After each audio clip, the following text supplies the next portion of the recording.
인섹타 개돈이라는 말이 있습니다. 곤충 그리고 종말이 초래할 논란, 이 두 가지를 합친 합성어인데요. 이 말을 만든 올리버 밀먼은 지구에 닥쳐올 6번째 대멸종은 곤충에서 시작될 거라고 예측했는데요. 곤충의 멸종이 생태계를 연쇄적으로 붕괴시킬 거라는 거죠. 곤충은 사라지고 해충만 급증하는 시대. 우리는 과연 안전할까요?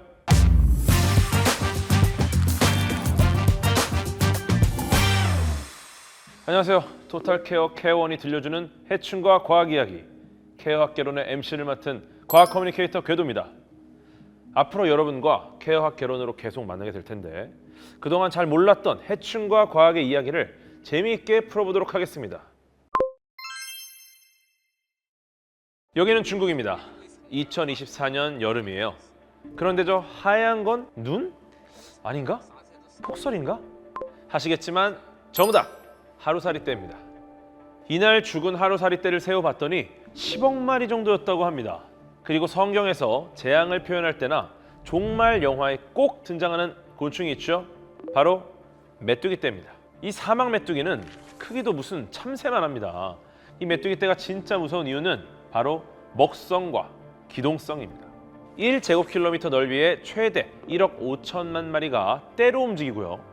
인구 3만 5천 명이 먹을 수 있는 식량을 한 번에 먹어치운다고 합니다. 때문에 코로나19에 이어 메뚜기 떼까지 덮쳐 동아프리카는 식량난에 허덕이게 되었습니다. 또 기동성은 어느 정도냐면 바람을 타고 하루에 150km를 이동하는데요. 우리나라로 치면 아침에 서울에서 출발해 저녁에 대전에 도착한다는 거예요. 사막 메뚜기는 점점 이동이 더 쉽도록 날개가 길어지는 형태로 진화하고 있을 거라고들 하는데요.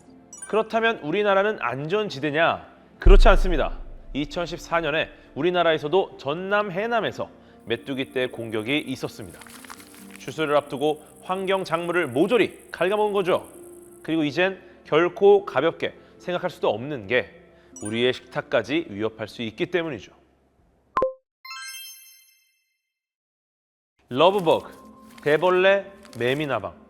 최근 뉴스와 신문에서 자주 언급돼서 이제 익숙하시죠? 바로 돌발 해충들입니다. 여름마다 등장하는 러브버그부터 이야기해볼까요? 이름은 참 예뻐요. 러브버그. 그런데 정식 명칭은 아니고요. 3일 동안 교미를 하는데 날아다닐 때도 둘이 착붙 하고 있는 특징 때문에 별명이 붙여진 겁니다. 피해를 안 준다고는 하지만 너무 많이 돌아다니고 사람을 무서워하지 않으니 오히려 사람들에게 흉물스러운 존재가 됐죠. 이게 2024년 여름 북한산에서 찍은 영상입니다. 등산객들이 정상에 올라갔다가 충격받았다고 하는데요. 러브버그 떼가 이미 산 정상을 점령하고 있었고 사람들에게까지 달려들었다고 합니다. 게다가 이는 해충이 문화재까지 갉아먹고 있습니다. 그 주범의 특징을 사이즈부터 말해보자면 더듬이에서 꼬리까지의 몸 길이는 4에서 6mm, 이들의 여왕은 종에 따라 10mm 이상 성장하는 경우도 있다고 합니다. 식성은 나무라면 가리지 않고 다 먹어치운다. 바로 흰개미입니다. 전북 남원의 실상사 약사전 기둥을 비롯해 전국의 국가 지정 문화재 대부분이 흰개미의 타깃이 되었는데요. 문제는 이 흰개미가 땅에 박혀있는 나무 기둥 속으로 이동하기 때문에 잘 발견되지 않고요. 그리고 흰개미는 기둥 속을 파먹어 터널처럼 만들어 놓기도 합니다.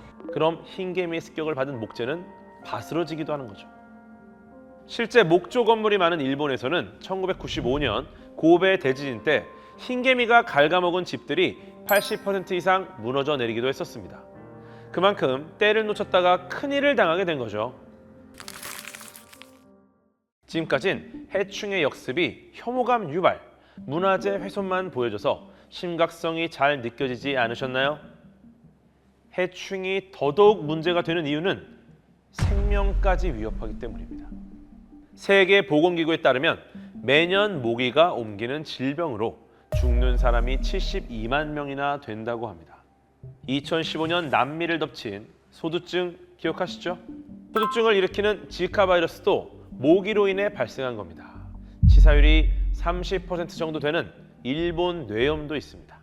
코로나19 치사율이 3.4%인데 와, 이것보다 훨씬 높아요. 그리고 주목해야 할 게 있는데 바로 댕기열 같은 전염병의 유행 가능성입니다. 댕기열은 이집트 순모기와 흰줄 순모기가 옮기는 전염병으로 열대와 아열대 지역에서 많이 발생하는데요. 세계보건기구 추산 감염자 4억 명 이상이 이 병에 감염됐고요. 치사율은 5% 가까이 되는데요. 치사율이 좀 낮아 보인다고 그저 무시하면 안 되는 게 상당한 고통을 주면서 재감염률이 높다는 겁니다. 이렇게 무섭게 개체수가 급증하면서 인간에게까지 피해를 주고 있는 해충. 과연 그 원인은 뭘까요? 전문가들은 이렇듯 해충이 폭발적으로 늘어난 것에 대해 기후 변화를 지적하고 있습니다. 외부 기온이 올라가면 해충의 성장 속도가 빨라지고요. 부화와 성장이 빨라지면서 해충의 개체수가 급증합니다. 우리나라는 2019년부터 겨울 날씨가 온난했습니다. 원래 모기나 곤충은 겨울에 7, 80%는 죽습니다. 그런데 겨울이 따뜻해지면서 생존율이 증가합니다. 겨울까지 사라지지 않는 모기와의 전쟁을 치르기 시작했죠. 가렵고 아프고 기분 나쁘고 잠도 못 자고 나열하자면 정말 짜증이 날 정도지만 이건 뭐 애교죠. 중요한 거는 제가 말씀드렸던 것처럼 모기는 다양한 전염병을 옮긴다는 겁니다. 겨울이 되어도 모기가 죽지를 않으니 전염병을 옮길 기회도 많아지는 거죠. 실제로 기온이 1도 올라갈 때 해충으로 인한 전염병도 덩달아 증가한다고 합니다. 이렇게 기온이 올라간다면 댕기열이 토착화할 가능성이 높아진다는 얘긴데요. 미국 질병관리본부는 겨울철 평균 기온이 10도 이상인 지역에서 댕기열 유행을 우려합니다. 그런데 2019년 겨울 제주도의 평균 기온은 9.1도로 이에 매우 근접했습니다. 그리고 기후변화로 인해 한반도 평균 기온은 지난 100년 동안 약 1.5도가 올랐습니다. 아직 우리나라엔 없지만 댕기열의 매개가 되는 흰줄 순모기 또한 겨울 기온이 10도 이상 되면 우리나라에 정착할 확률이 높아집니다. 2050년 우리나라 겨울철 기온이 남부 지역 제주는 10도 이상 오를 것으로 예상되고 있는데요. 문제는 그 시기가 점점 빨라진다는 것이죠. 즉 흰줄 순모기가 살 수 있는 환경이 조성되는 거고 해외 모기가 유입되면 우리나라에 눌러앉아 살면서 인명피해까지 주게 되지 않을까요? 인간을 가장 많이 죽인 생명체 압도적인 1위가 모기입니다. 그만큼 이 모기가 많아지는 환경을 만드는 것 자체가 우리한테는 정말 치명적인 거죠. 근데 그것이 어떤 이 기후 위기와 관련이 되어 있다. 지구 온난화와 관련이 되어 있다는 뜻이에요. 그리고 여름엔 더워야 하고 겨울엔 추워야 한다고 하잖아요. 여름철마다 하는 말이 있죠. 우리나라도 아열대 기후 다 됐다. 한국이 아니라 동남아시아에 있는 것 같다. 그렇게 느끼는 게 사람만이 아니었습니다. 실제 아열대 기후에 사는 주옥날개 꽃매미가 이미 우리나라에 정착을 했고요. 전에 발견되지 않았던 새로운 해충까지도 늘고 있습니다. 그만큼 우리나라 생태가 바뀌면서 외래종 개체수가 늘고 있고 얘네들을 방지하는 방법도 어려워지고 있다는 겁니다. 어떤 종이 늘어날지, 어떤 식으로 얼마나 늘어날지 우리가 예측할 수 없지 않습니까? 그 예측을 못하는 것이 기후의 변화를 예측하지 못하기 때문에 그래요. 예를 들어 폭우가 오겠지, 한 50 정도 오겠구나. 근데 좀 여유 있게 한 70 정도를 배수 시스템을 만들까? 근데 350이 오는 거야. 그러면 이제 어떻게 예측을 해도 이걸 뛰어넘는 결과가 나와 버리니까 이것 때문에 벌어지는 이 생태계의 어떤 이 불균형 이런 것들도 역시나 우리가 예측할 수 없다는 게 가장 큰 문제죠.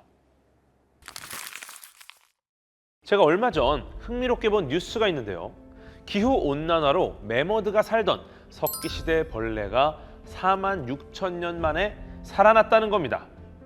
지구가 뜨거워지면서 빙하기의 얼음 속에 휴면하던 생명체들이 되살아나고 있다는 겁니다. 시베리아 동토층에 잠들어 있다가 나온 거라는데 영양을 공급하자 되살아나서 즉시 번식을 시작했다고 합니다. 우리가 코로나19와 같은 팬데믹 시대를 거치면서 바이러스의 공포에 대해서는 정말 잘 알고 있죠. 이렇듯 고대의 바이러스에 대해 우리는 면역력이 없기 때문에 고대 해충들이 불러오는 고대 바이러스가 부활한다면 또 어떤 일이 벌어질지 아무도 모른다는 겁니다. 이렇듯 우리나라에서도 예외 없이 해충의 역습은 이미 시작됐습니다. 계속해서 이렇게 해충이 증가한다면 아마도 해충으로 인한 피해는 점점 더 높아지겠죠. 실제 생물학자들의 의견에 따르면 모든 생물은 상호 소통하는 메커니즘을 갖고 있다고 합니다. 인간은 알 수 없는 그들만의 소통 네트워크, 즉 곤충 사이에 탈중앙 방식의 무선 네트워크가 생성되고 작동하게 된다면 홀로 다닐 때와는 다른 기능적 특성을 드러내 보이지 않을까요? 소통할 곤충이 많아진다는 것은 곤충들이 더 많은 정보를 더 빠르게 얻을 수 있게 되고 결국 더 빠른 변화를 불러올 수 있게 되지 않을까요? 이러한 변화를 거시적으로 보면 우리가 아마 진화라고 볼 수도 있겠습니다. 이러한 진화는 인간이 경험하지 못한 특징일 수도 있겠죠. 만약 그렇게 된다면 생존이 아니라 지구의 지배자인 인간을 습격하는 것이 더 대담해지고 잔인해질 수 있다는 상상도 해볼 수 있겠습니다. 여기서 이런 아주 불길한 상상을 해볼 수 있겠는데요. 해충의 수가 무한으로 늘어나고 이들이 계속 진화한다면 덩치도 커지고 똑똑해지고 그렇게 지구를 점령해버린다면 과연 어떤 모습으로 진화하게 될지 궁금하지 않으신가요? AI의 그림을 보여드리기 전에 저도 한번 그려보도록 하겠습니다. 날개는 필수죠. 날아다니는 게 기동력이 분명히 있을 거고 약간 단단한 골격. 요게 이제 이뮨 저항성이 좋다라는 임요한 드랍십 같이 계속 알을 낳는 거야. 계속 은신하는 느낌. 일단 미래 해충들은 지금 해충들이 갖고 있는 능력치들을 극대화했을 겁니다. 아마 기본적으로 엄청나게 번식 속도가 빨라야 돼요. 상시 번식 계속 알을 낳으면서 다닙니다. 먹을 때나 이동할 때나 항상 번식 중. 그 다음에 우리가 죽이기 어려워져야 되니까 얘는 탐지를 굉장히 잘하고요. 뭔가 인기척만 있어도 빠른 이동으로 숨거나 날개로 날아가. 그리고 숨어 있을 때는 위장, 자연스럽게 주변의 환경과 굉장히 잘 어울립니다.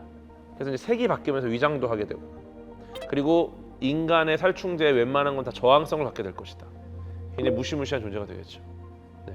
이렇게 되지 않을까. AI는 어떻게 예상을 했나? 한번 함께 보실까요?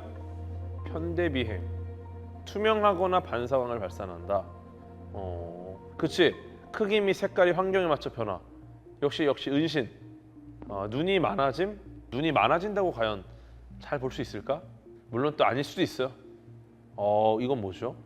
야, 이 집 주인 뭐 느리다, 개꿀이다 여기 있으면 절대 안 잡힌다. 그러니까 막 소문 나가지고 약간 맛집 돼가지고 어차피 여기 있는 주인이 잘 못 잡으니까 여기서 그냥 다 해먹자 우리끼리. 그래서 막 친구들 다 불러오고 이러는 거군요. 이런 것도 가능하겠네. 근데 지금도 이미 그러고 있을 수 있어요. 네. 이게 모기가 있는 곳은 계속 있거든요. 네. 뒤에 있는데요. 역시 예방책은 케어원이겠죠. 왠지 집에서, 사무실 등 내 주변에서 이런 모습을 한 해충을 곧 보게 될 것 같아서 소름이 돋네요. 이럴 때일수록 정말 제대로 된 케어가 필요합니다. 케어원에서는 지구를 살리는 친환경적이면서 해충을 박멸하는 시스템의 노하우를 갖고 있는데요. 환경부는 물론 미국 EPA 인증 약제만을 사용하고 있습니다. 이를 기반으로 2만여 개의 고객사를 보유하고 있죠. 그리고 전문 R&D 센터가 있어서 신뢰와 안전성을 보장하며 최상의 방제 솔루션을 제공합니다. 사람도 생태계도 파괴하지 않는 해충 방제, 사전 진단부터 사후 모니터링까지 확실히 케어하는 곳, 케어원과 함께했습니다.